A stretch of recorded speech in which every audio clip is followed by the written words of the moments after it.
she's passionate about telling stories of amazing women who are rocking the world and empowering women to live, love, and thrive. Here's your host, Katherine Gray. Hi, welcome to Live, Love, Thrive Women's Empowerment Hour. As always, we have an amazing woman today, and she has actually been voted one of the top 50 businesswomen in Los Angeles every year for the past 10 years. Please give a warm welcome to the founder of Maria's Italian Kitchens, Madelyn Alfano. Hi, Madelyn. Hey, Catherine. How you doing? Yeah. Or can I say Maddie? Please call me Maddie. And, Okay. I just want to make clear that my mom actually, Maria, is the founder. I just built the business, so I always Okay. have to give my mom, Maria, Oh my the gosh! credit for And that. for a woman to be starting a business in that time frame, was a pretty trailblazing thing, right? It was remarkable. So my Yeah. mom with 5 small children and an Italian husband who was a gambler, truck driver, and she started her own little market, and then built a Maria's Italian Kitchen right out of a garage. So she was really remarkable, and from that's just a great story. Yeah, I think you Very got her proud of DNA. A little bit, yes, a little bit, right. So you actually, though, were born in New Jersey. Hoboken, New Jersey, Yeah. which is the home to many, many famous people, including Frank Sinatra. Oh my And gosh, in is that where he's from? Yes, and in fact, Frank Sinatra's mom was the midwife for my 3 uncles. My mom was the first to be born in a hospital, gosh. so it's a lot of Wow. family history there. That is cool. A lot of good singing, a lot of good Italian food. Yeah, I love that. And so before you moved out here, though, you all moved to Long Island, Right. right? My mother and father moved to Long Island, and my dad was a truck driver, and that's when my mom actually first opened a first little Italian delicatessen right around the corner. Yeah. So, So she was the family entrepreneur. She is the family entrepreneur. Yeah. I always say she was the brains. My dad was the brawn. He was very good at executing her wishes. What she said to do. For the most part, right. That's cool. So entrepreneurship has always been in your family, in your blood, it sounds Absolutely. like. And so I was asking you about how you ended up moving out here. And the story was that you shared with me that your uncle had started Matteo's out here. And your mom was flown out to help with the recipes. And she fell in love with Los Angeles. And the rest is kind of history, because then she brought your family out here. That's right. And Matteo's, let's not pass over that, was an iconic Italian place, right? Didn't the Rat Pack used to go there? The Rat Pack. Oh, my and gosh. all the celebrities. Sunday night was celebrity night at Matteo's, and everyone wanted the same booth. But Yeah. my Uncle Mikey, who was the maitre d', managed to make everyone feel welcome, and it's something that we do at Maria's Italian Kitchen today. We want everyone to feel that they're a celebrity, Yes. regardless of what their name is. Yes. And when they walk through that door, they're treated really, really special, and they get the best seat in the house. Yeah. Everyone gets the best seat in the Yeah. house. I mean, I can see why you've been voted one of the top, businesswomen in Los Angeles for the past 10 years, because you take such pride in what you do. You seem to love it. We've talked about, how you give and get respect from the people that work with you, and how that's important to you, and being loyal, and all of those good attributes of a good business owner that I think, it's all about karma. So, Yeah, I love that. I love that the title of your company. And one of the things that really inspires me is this last weekend we part of our culture is to treat everyone with respect, which I've learned from my parents. Yeah. But also educating and keeping everyone up to date, and just really letting them know that we live our culture. It's just not a bunch of words on a wall or a bunch of words in a handbook. So Right.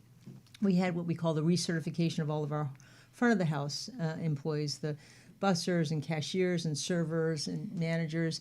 And what gave me the greatest pride was going around the room and asking people, what restaurant they were working at and how long they worked there. And some was 10 years, 15 years, 20 years, Wow. 25 years. Oh, that says a lot. And I was so proud of that. Yeah. And so like a newbie is a 3-year-old, 3 years. And today, if a millennial works 2 years, it's an eternity. Yeah, So I was really proud of that. That's very cool. Yeah, you make me And feel good. we have a big announcement for you. not only do you have the 10 Maria's Kitchens, but your sister, I just found out, started Louise's Trattoria. Yes, she did. And you just bought those back. And now you have like 14 locations as of like a week ago. So this is like all new breaking news. That's very exciting. It's breaking news. It's an overnight that took 2 years in the process. I was working on this deal for about 2 years. But my sister Louise, my mother and father opened the original Marie's Italian Kitchen in Brentwood in 1972. And then my sister Louise and her husband were working there. And then they opened their first Louise's Italian Kitchen on 26th Street in 1978. Wow. And what was really, really interesting is when I looked at the lease that I was assuming, it was the original lease that my mom had co-signed. My mom and dad co-signed from my sister and her husband. So it was really brought back such nostalgia. I wish I was paying the rent that they were paying in 1978. But what's really great is so now we have the Louise's. Louise's is back in the family. So it's Louise's Trattoria and Marie's Italian Kitchen.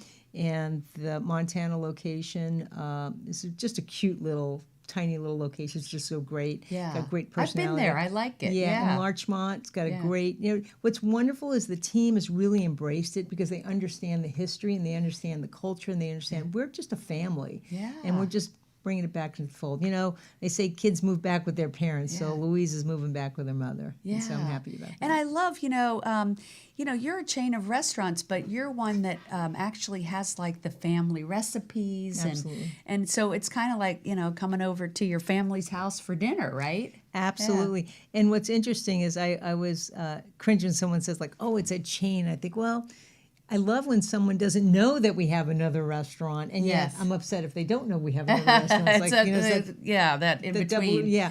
So, because some chain restaurants get a bad rap, as they should. Correct. But yours is like, that's what I wanted to do, was set it apart and say, but it feels like you're coming over to someone's home for a wonderful Italian family dinner. That's right. We make our raviolis from scratch. Wow. We hand roll our meatballs.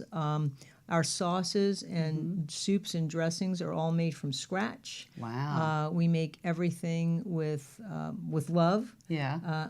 Finest ingredients. That's the best using ingredient. The Pecorino Romano and the Reggiano Parmigiano. When you get your pasta, it's shaved fresh at your table. Love that. And my mother was a big proponent of that, even though I said, Mom, it takes a lot longer. Can't we just put the shakers back on the table? No, it tastes better. And so it's even it's psychologically, it's nice to have somebody shaving it over your pasta. Yeah.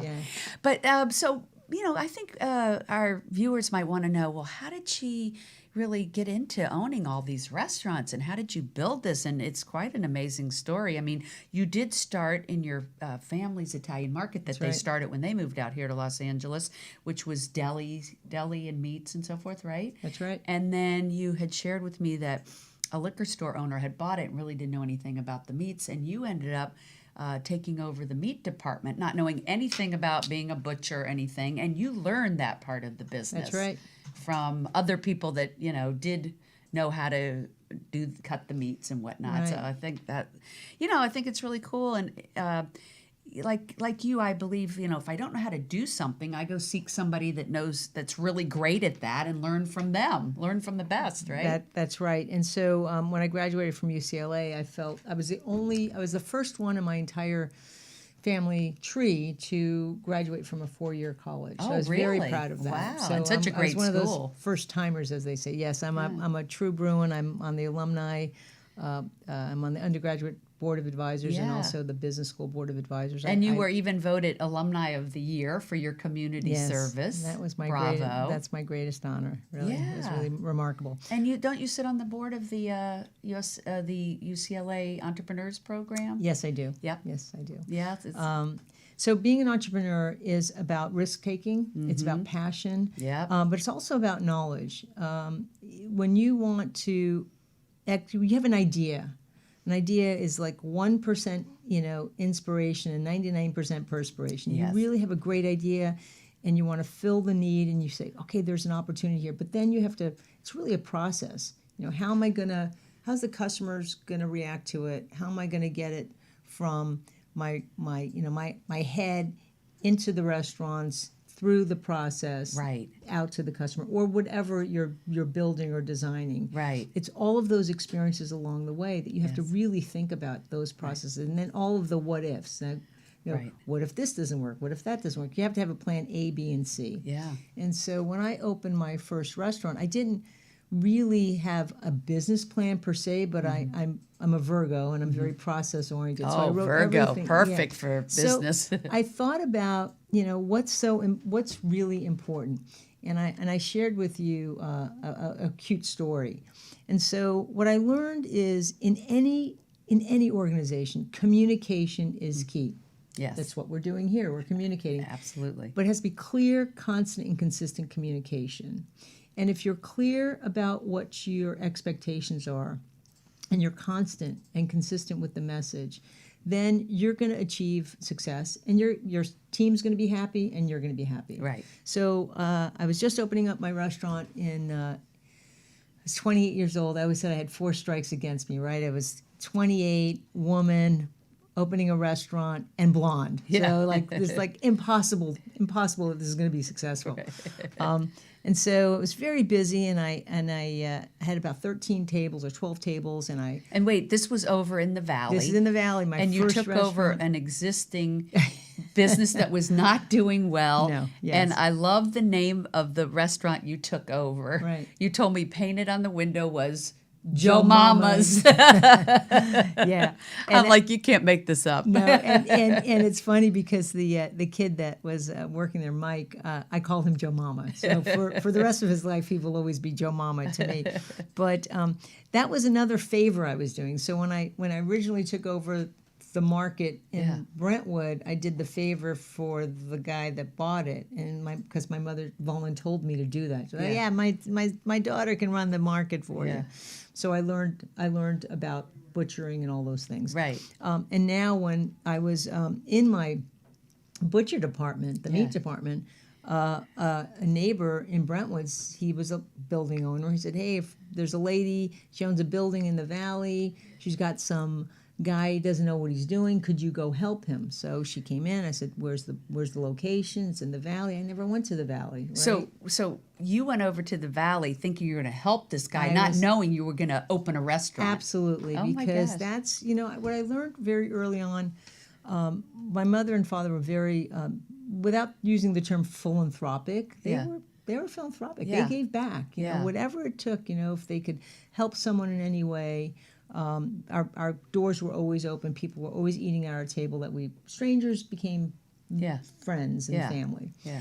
So I took the address down and I drove down to over the 405 and the 101 and got off at Woodman. I'm driving. I have no idea where I am in the valley because I wasn't familiar with it. For those who are not from LA that are listening, us in the right. city never go to the valley. Yeah, so the west that was side. a big deal, We're right? the west side snobs, right? So you might have heard of the 405, and we didn't travel that. And past Mulholland was the valley. Yes. The San Fernando Valley. And there was a lot of movies made about valley girls and so forth. Right. So I pulled up in front on Ventura Boulevard, and on the window was Joe Mama. I'm like, okay. So I walk in, and I said, "Are you Joe Mama?" Yeah. And it was an empty space. Yeah. Literally, it had a green painted floor, white cabinets, no food. And I said, like, "What are you trying to do here?" He said, "Well, I want to have a deli and food." I was like, "Well, you have no food and you have no deli case, so what are you doing here?" So he's like, "Well, do you want to buy it?" And I had a deli in Brentwood at the time. I said, "I don't know. I just got back from my first trip from Italy." Yeah. And that was in 1984.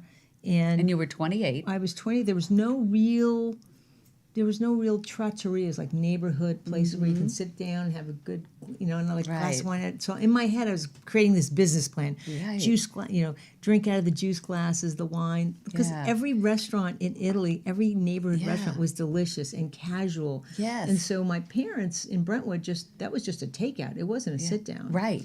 So I thought, oh, maybe we do the first sit down. Yeah. So as I was driving back in my little Carmen Ghia back to Culver City where I lived, I thought of this business plan, black and white check floor instead of red and white. And the next day I called him, I said, "Okay, how much do you want?" He goes, $15,000. I said, "I think I might have that in savings."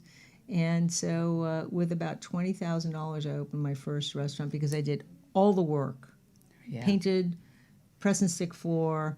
My dad and brothers and sisters, we all helped like kind of put the place together. Yeah. And you told me you got out. like 99-cent store I plates. got dishes from yeah. the 99-cent store, which was then the Akron. I got, or Big Lots, tablecloths. It was a put together restaurant. Wow. And even I had grocery shelves because I had no stores. So all of our products, the Checo pasta, the cans of tomatoes, olive oil, were all on the grocery shelves. Oh, wow. And I had a big deli case with all the meats that we were using, and it was everything was used. All my equipment was used. I couldn't afford to buy anything new, and it was really remarkable. And I learned about the communication. So we get back to the communication. So as we're opening the restaurant, I said to the team, I said, okay, I put down 24 salt and pepper shakers, and I said, okay, fill these with salt and pepper.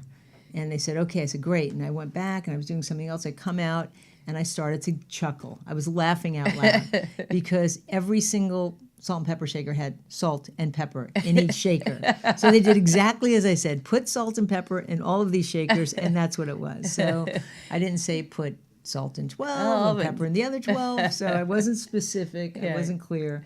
And I learned that from then on, I wrote every manual for our team with very clear instructions, so that way they can become successful. Because my philosophy is, everyone that comes to work, they want to do a good job. Yeah. They want to feel good about what they're doing. They want to be successful. And if they don't have direction, they don't know what to do, it's leaving it up to them, where this gives them some sort of feedback. Path, Right? yeah. And everyone wants feedback. And so it's great to say, hey, great smile, you're doing a good job today. Hey, can you work on this area? It's really important that they know the expectations. Mm-hmm. You keep your expectations high. Right. Because it's your name on the bottom of the check, and it's your name on the lease and on the bank loan if you get one, if you're lucky enough to get one. Yeah. So it's really important that you treat everyone with respect, but you also expect them to do their best. Right, right. Do you have any stories of people that have worked for you that, you're proud of, that, maybe they became a manager, or maybe they went to college because they had worked for you, or something, I have great stories. Okay, I figured you would. I have so many wonderful stories. I'm gonna focus on. First story I have is for Olga, and Olga was my first nanny when I had my first son Max, my first child, and that was in 1988. And my pizza guy said I was pregnant, very pregnant. I was working every day in the restaurants. Yeah. That was in 1987. He was born in 1988. We forgot to mention you February. have 3 children, right? I have currently have Nicholas, who's my biological son. He's 26. He's a lieutenant in the military, and I'm proud to say he's a West Point graduate. He didn't get accepted to UCLA, but he got accepted to West Point, so that's good enough, right? Yeah. Yeah. And then I have my bonus children, and that's Josh Tucker and Danielle Tucker. And they're the proud children of my husband, Jeffrey Tucker. He's who I met the other day at awesome. Shane's Inspiration fundraiser, and he is lovely, a really nice guy. He's a chiropractor, and he teaches. He teaches around the world. He practices, and right now he's actually on a panel, speaking on a panel. But his office is in Westwood. He's great. He's remarkable. So I feel very blessed. And my first son Max, who is my guardian angel, and that's why I wear your beautiful angel pin. Was born developmentally delayed, and he passed away in 2000 at the age of 12. And he was my inspiration for getting involved with so many charitable organizations that deal with young children, handicapped, and we're very involved in that. You don't say handicapped anymore, special needs. We're involved with that community. Yeah, and beautiful, in his memory. Absolutely. Yeah, absolutely. awesome. He's always with me. So we were saying... The story. Yeah, So Olga was my first nanny, and so I would have her do the deposits with Max, and she'd take them to the bank, and then I would teach her how to do the bookkeeping, and then I brought her, taught her English, and then she came into the restaurants, and we translated all of our manuals into Spanish from English, and then she worked as a cashier and then a server. And I'm proud to say today she has a restaurant in Santa Fe, New Mexico called Il Piccolino, Oh. and it's very much like a Maria's Italian Kitchen. Oh my gosh! And she's got 3 beautiful children and a great husband. I think I And ate there. It's really we were just great in joy. Santa Fe, yeah. And then that's fantastic. yeah, and then we have Wow. Nikki, who was a cashier when she was in high school, and then went to UC Santa Barbara, and I had a restaurant in Santa Barbara, and she worked there and was a shift supervisor. And then when she graduated, she became a manager and then a catering manager, and she met her wife at Maria's Italian Kitchen, and now she's a captain at Trader Joe's. She's got a big management position. Oh, and that's great. so- you know, that's the best thing about us, the small business owners in Yes. this country employ so many Right. people, and that's why it's important for us to be able to help female entrepreneurs to prosper. And so Right. I want to talk about NABO LA, which Oh, you're the absolutely. past Yeah. president of. NABO LA and NABO California, which has many chapters. Mm-hmm. NABO stands, of course, for National Association of Women Business Owners. Correct. And you've been a member for a long time, right? I can't remember when I wasn't a member. That's Okay. how long it is. All right. I was a past president, and now I'm currently the foundation chair. So we have 2 branches. We have the member organization, which has a lot of the events, and then we have the foundation, which is the fundraising arm, which provides the funds for all of the educational programs that we put on. And what's great about NABO is we're not only an educational arm, but we are truly advocates for women business owners. Right. And there's Didn't NABO, long ago, they were one of the ones that advocated for women to be able to get credit cards. yes, That's how long they've been around. Like, Well, yeah, it's been Yeah. a long time. Yeah. It was HB 5050, which it was only 30 years ago. Yes. Last October was 30 years ago, where a woman could not get a loan from a bank right. unless she had a male relative sign Unbelievable. the documents. I could have my son, Unbelievable. my cousin, my uncle, my nephew, anyone that was a male. Yeah, this was order- in our 30 lifetime. years ago. Yeah, our Right. lifetime. Yeah, I mean, I know. Yes. Yeah, let's see. Right. We were about 10 then. Well, I recall, when I yeah, right. So that was, and when I was signing my first agreements, my lease agreements, landlords would say, "Well, we need your husband's signature." I said, "But it's not his business; it's my business." So it was still that. That's Yeah. only Unbelievable. less than 30 years ago. So, if a woman is a business owner out there, or even a leader in a corporation, they should look into NABO, either NABO LA or NABO California, or there are NABO chapters all over the world. So, no matter where they are, all over the U.S., wherever they are, they can affiliate. And it's a wonderful built-in networking community of support for them to get resources, to make connections. Let's face it, my whole thing is that women need to help other women. And so that's really what NABO's all about. They have 2 big events coming up, right? Huge. April 28th is NABO's Propel, which is in Sacramento. So women from all over California will be coming to that, and they can learn about it on your nabola.org website, right? Or NABO California website.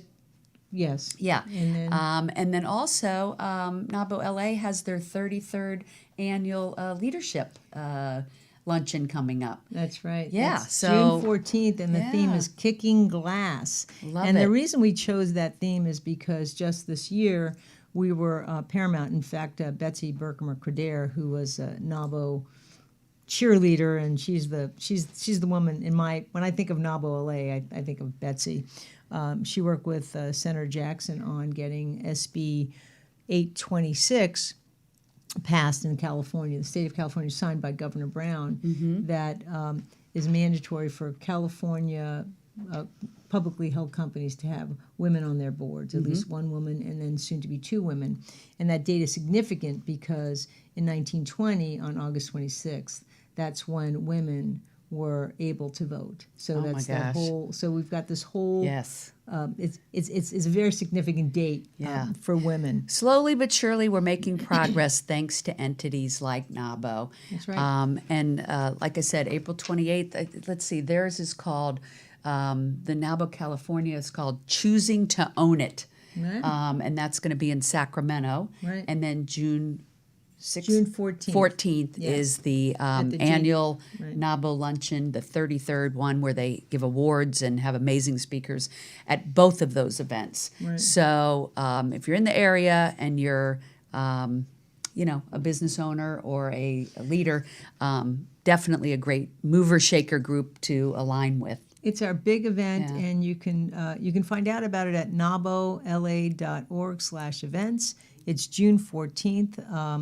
I encourage anyone in the business community to come to that. I also encourage anyone that wants to sell to the business community, Yes. insurance and CPAs and lawyers and bankers to buy tables and send your women who work in your offices to this event because it's quite inspirational. And I always find that after that event, people feel so much better about Los Angeles. They feel better about I think they the feel future. empowered. Exactly. Yeah. Empowered is a great Well, word. thank you so much for being on today, sharing your wonderful story of building up these businesses over all these years and sharing how you got started. It's always inspiring to hear how a woman gets started in an industry. And it sounds like your family was just, born into the Food. restaurant. Yeah, into food. Yeah. So thanks for being on and sharing your story It's my pleasure. and for encouraging other women to start their own restaurant businesses. Thank you so much. Yeah. It's a pleasure, Catherine. Thank you. Well, thanks so much. We'll see you next week. Make it a great one. Hugs and happiness.